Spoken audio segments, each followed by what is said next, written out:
Tume ya uchaguzi na mipaka ya IEBC imewaidhinisha baadhi ya wagombea kiti cha uwakilishi wa kike kaunti ya Bungoma. Kiti hichi kiliwafutia wagombea 10 na Watatu, na hivi leo baadhi ya wagombea hao wameweza kuzungumza na baadhi ya viongozi wa tume hiyo ya IEBC ili kuelezea jinsi ambavyo watafanya kampeni zao.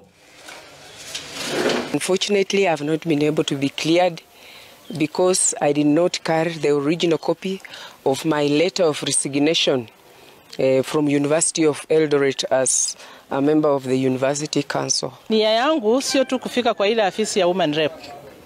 Kwanza nimekuwa mwalimu Bungoma County. Passion yangu ni masomo ya watoto wetu. Nataka tena kuhakikisha ya kwamba hao watoto, especially wasichana ambao wanadhulumiwa sana na wanakuwa rescued.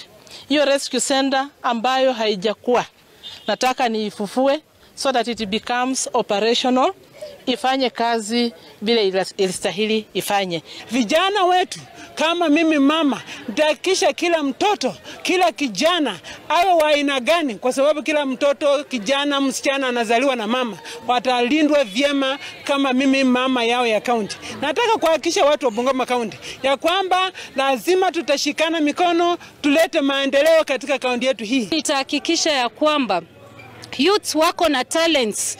Mimi kama mama nitasimama na youth nihakikisha ya kwamba talents zao zimekuwa built in different ways. I keep reminding them to read and remind themselves that the code of conduct they sign is binding and it shall follow them wherever it will be, because in case they make any mistake, they have the code of conduct which they signed.